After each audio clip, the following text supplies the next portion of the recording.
என் தட்டுமுட்டு சாமான எல்லாத்தையும் செக் பண்ணி பார்த்தீங்களே, அப்படி என்னத்தை கண்டுபிடிச்சிங்க? நான் உங்களுக்கு என்ன துரோகம் பண்ணேன்? 20 வருஷமாக உங்ககிட்ட வேலை பார்க்குறேனே, என்னைக்காவது மந்தையில் இருக்கிற ஆட்டை பிடிச்சிட்டு வந்து தெரியாமல் குழம்பு வச்சு சாப்பிட்ருக்கேனா?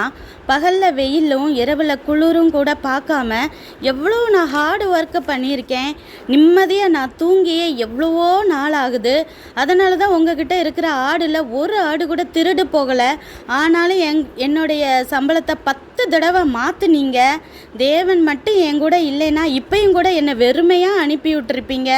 தேவன் தான் என் சிறுமையும் என் உழைப்பையும் பார்த்து நைட்டு கனவுல வந்துட்டு உங்களை கடிந்து கொண்டிருக்கிறாரு அப்படின்னு சொல்லிட்டு மனசில் உள்ளதெல்லாம் அவருக்கு அத்தனை நாள் இருந்த கோவத்தையும் கொட்டி தீர்த்துட்டாரு. ஆனால் யாக்கோபு மேலேயும் ஒரு தவறு இருக்குது. மாமனார் வீட்டில் வந்து அத்தனை நாள் இருந்தது தவறு தான். இருக்க வேண்டிய இடத்துல இருந்தால் தான் நம்மளுக்கு மதிப்பே தவிர எல்லா இடங்களும் இருக்கும்போது நம்மளுக்கு மரியாதை குறைஞ்சிடும். அதே போல் தான் இவருக்கும் மரியாதை குறைஞ்சி போயிருக்கு.